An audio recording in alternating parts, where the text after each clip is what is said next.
सर्दी में एक कमरा, एक रजाई, the rich and the poor man in winter. Tarapur कहकर एक गांव था। वो गांव बर्फीले पहाड़ों के नजदीक रहने के वजह से हमेशा उधर बर्फ गिरता था। उस गांव में नीरव कहकर एक धनवान था। उनके परिवार वाले ऐसे बर्फ गिरते समय पर स्वेटर्स, कोट्स सब कुछ डालकर बाहर बर्फ में बहुत मजा करते थे।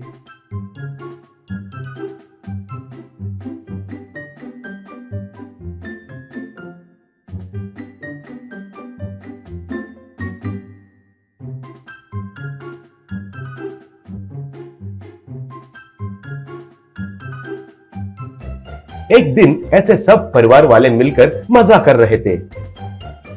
तब उसी इलाके में रहने वाले गरीब बच्चे दिव्या और गणेश उधर आए। उनको देखकर गणेश से दिव्या, भैया वे लोग तो बर्फ में बहुत एंजॉय कर रहे हैं, लेकिन हमारे घर में क्यों इतनी ठंड लग रही है? पूछी। तब गणेश, बहन वे लोग जो पहनते हैं वे कपड़े तो बहुत महंगे वाले हैं बहन। वे कपड़े बिल्कुल ठंड को अंदर नहीं जाने देता। अगर ठंड नजदीक आने की कोशिश करे तो उनको मार देता है वे कपड़े। कहा। तब दिव्या, भैया हमारे पूरे फैमिली के लिए एक बड़ी सी रजाई होती तो अच्छा होता ना। बोली। ऐसे कुछ दिन बीतने के बाद एक दिन दिव्या का पिता साहू एक बड़ा सा रजाई को उनको घर लेकर आया। वो देखकर सब लोग खुश हो गए।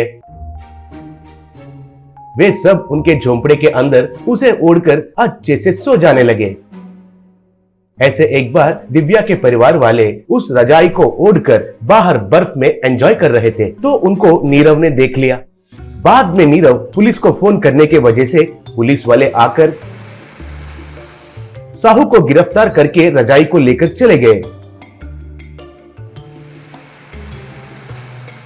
बाद में बेचारा गणेश वालों को कुछ समझ में नहीं आकर नीरव के पास जाकर उनको पिता को छोड़ने के लिए पूछे। तब नीरव, देखिए अगर तुम्हारा पिता चोरी किया होता तो मैं छोड़ दिया होता, लेकिन तुम्हारा पिता हमारे घर में कुछ चीजों के साथ साथ हमारा मैनेजर मिश्रा को उस कंबल में छुपाकर किडनैप किया था। अगर मिश्रा मुझे जल्दी नहीं मिला तो मुझे करोड़ों में नुकसान हो जाएगा। कहा। तब गणेश, अंकल आप देखे बगैर कैसे कह सकते हैं कि मेरे पिता ने किडनैप किया? अगर मेरा पिता चोर होता तो पहले से ही हमारे लिए बहुत सारे रजाइयाँ, बहुत सारे स्वेटर्स और बहुत खिलौने लाते थे और हम जमीन पर नहीं सोते थे। मेरे पिता ऐसे आदमी नहीं अंकल, बहुत अच्छे इंसान है।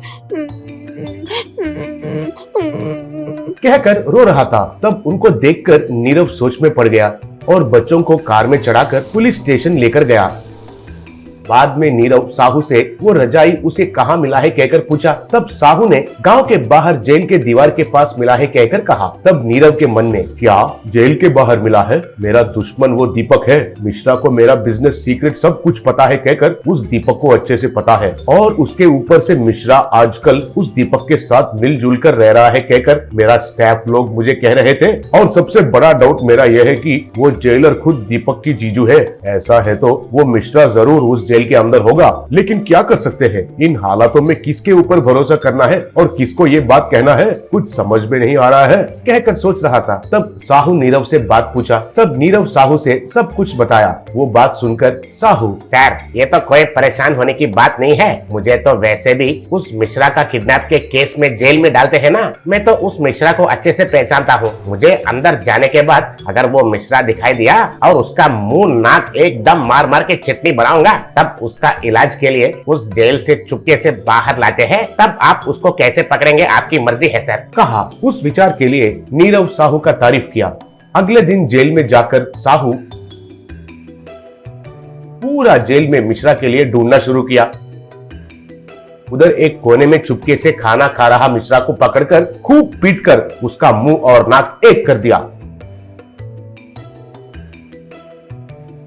तब मिश्रा उन घायलों को सह नहीं पाने के वजह से और जेलर को डॉक्टर को बुलाने का बहुत वक्त लगने के वजह से जेलर ने मिश्रा को और एक सेंट्री के मदद से उसके बाइक पर बीच में बिठाकर बाहर लाया।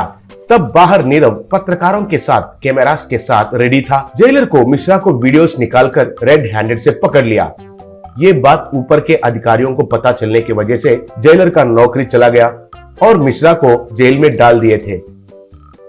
बाद में साहू को जेल से रिहाई किए। बाद में नीरव साहू का तारीफ करके उसके पास ही नौकरी देकर उसके साथ ही काम करवाने लगा।